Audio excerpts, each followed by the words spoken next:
Our special guest today is Kimberly Downs, who has over 30 years of experience in fund development, nonprofit management, and philanthropy. So she's here to talk to us about creating a culture of philanthropy for nonprofits. A culture of philanthropy is just that, creating a donor-centered environment within our organizations. So with that, let's welcome Kimberly.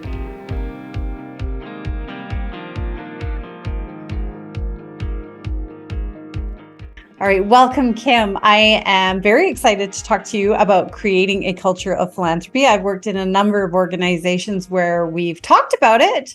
We want a culture of philanthropy, but nobody seemed to really know how to do that. So maybe I'll let you do an introduction and explain to us what is this culture of philanthropy. Fantastic. Thanks so much for having me today. Creating a culture of philanthropy is one of my passions.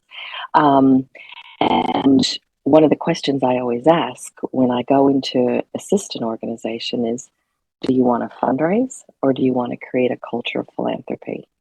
If you just want to fundraise, I'm not your person. Because in order to create a sustainable not-for-profit organization, you need to create those relationships. And in creating the relationships, it's all about having that culture of philanthropy.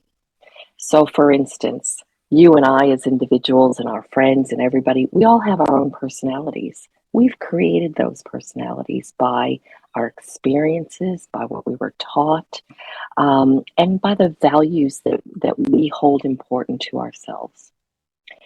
People then talk about a corporate culture. Well, what's a corporate culture? Corporate culture is all about how do they treat their employees? What kind of benefits do they have? What's their vision and mission? Are actually they out there in the community helping solve things?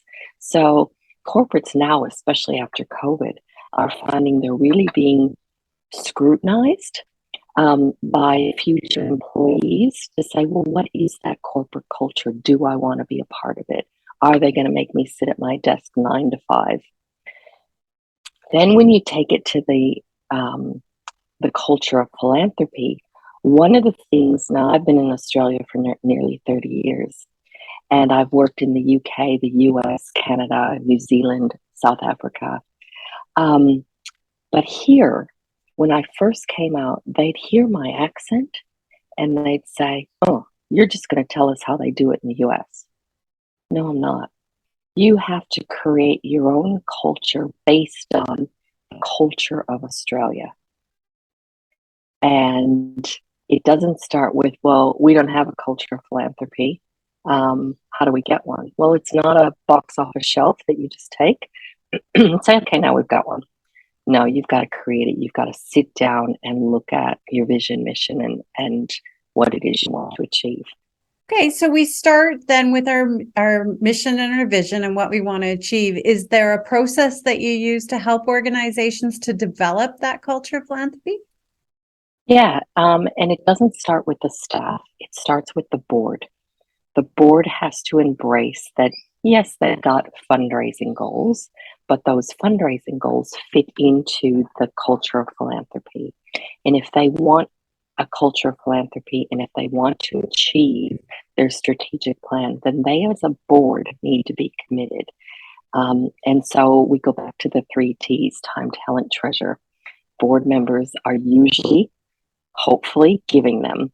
Now in the US, I know that, if you're asked to be on a board, it's just assumed that you're going to give. And most board members are recruited because they can give or because they have networks. We struggle here in Canada with that. A lot of boards are just there for governance and guidance, but they're not giving and they're not taking part in the fundraising process. We really struggle with it here. Yeah, and we do too. We're the same. We're pretty much aligned with Canada in that. And so when you go into an organization and you say to the board, okay, you need to give, I've had some board members go, well, I've gone to our events and I bought raffle tickets. That's giving. Yeah, not quite. Yeah. So it's getting them to taking them on the journey and getting them to understand that if you want to create a culture of philanthropy where we lead from the top and you're setting an example. So I ideally would love the board, yes, to be attending meetings, giving their skills and expertise, making a donation, but also popping in and getting to know the staff, not being remote, being personable, showing up on volunteer days, and helping with whatever needs to be done, rolling up your sleeves and showing that I'm a board member, but I'm committed to this organization. Because what that's going to do is you're leading by example. And then the other key thing is when you develop your stewardship plan. I'm in the midst of writing an article right now about stewardships plans and strategies. I'm going to shake things up a bit because our stewardship plans have always been about glorifying the donor. And what we really want to do is create a relationship with the donor and show the impact that their gift had, not necessarily glorify them. So again, it's for the board to decide, well, what sort of culture do we want? Do we want donors to feel appreciated? Are we thanking them right away? Are we just going to ask them once a year? Are we going to, what sort of atmosphere do we want? Because donors want to give to what they feel like is family. Well, and I know with staff, another area where I've struggled with it is getting the team on board, because a lot of the team members feel like, well, I'm working nonprofit, I'm underpaid, I'm overworked, and why should I give? And yeah, creating that family feel around our team at work as well. Absolutely. And I think with that is you can't force it, you can't push it. But what you can do is, again, lead by example. So if 90% of the team are participating or doing something and 10% aren't, then it's up to the 10% to look on and go, maybe I should be doing that. That looks like fun, or. Yeah. Yeah. Now, what would be some of the benefits of doing the groundwork and building that culture of philanthropy, aside from the family building and the donor loyalty? I think probably COVID showed us that organizations that didn't have a culture of philanthropy really struggled. Those organizations that were reliant on, say, event fundraising only, or face-to-face fundraising, all of a sudden those activities couldn't happen.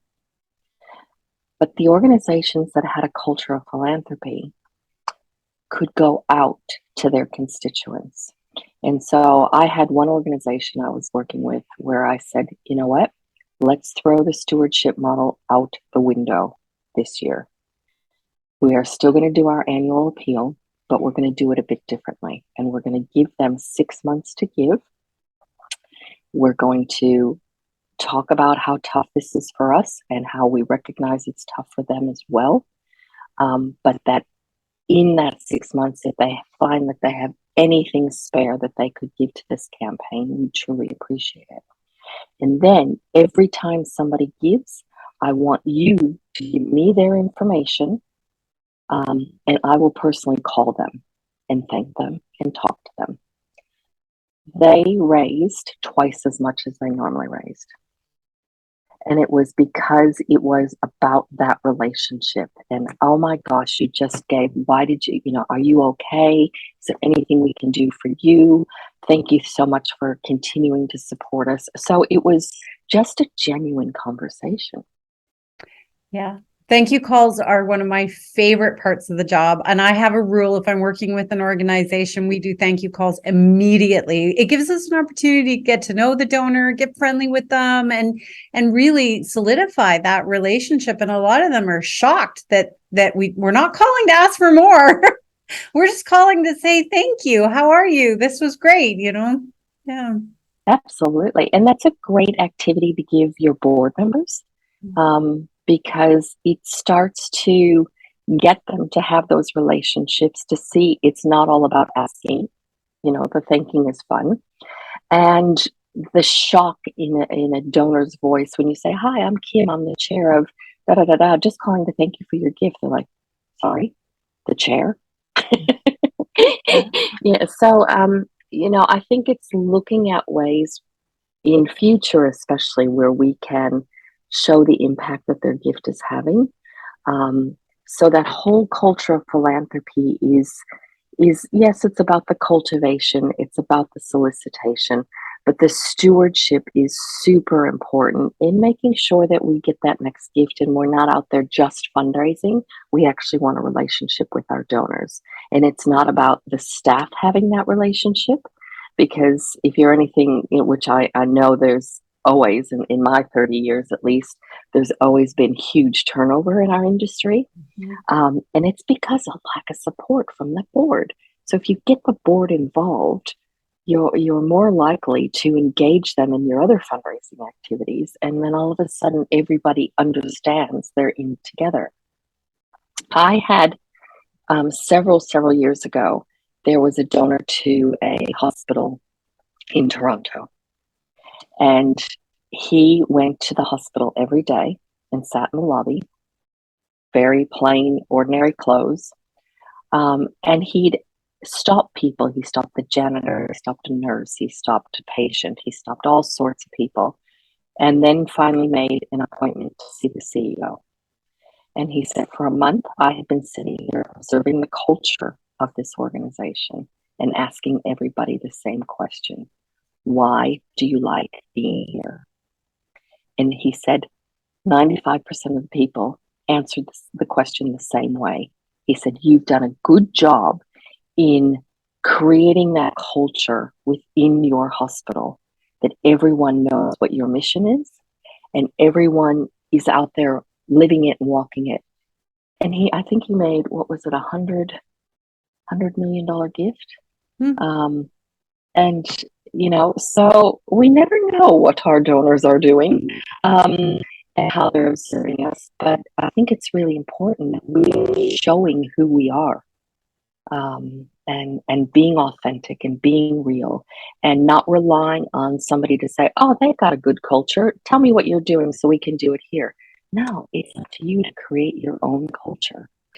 Anything else that you want to add? Any tips you have for young nonprofits, young fundraisers that are watching? Yeah, I think fundraising, the whole fundraising landscape is changing a bit. We've got the millennials and younger asking a lot more questions, wanting to get involved. We've got a huge shift in that, women have always been behind philanthropic decisions in a very quiet way, but now they're coming to the forefront.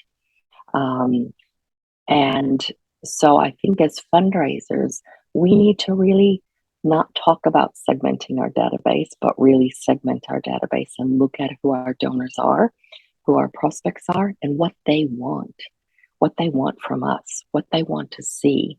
And so I think we have to shift a bit in our reporting and in our relationships. And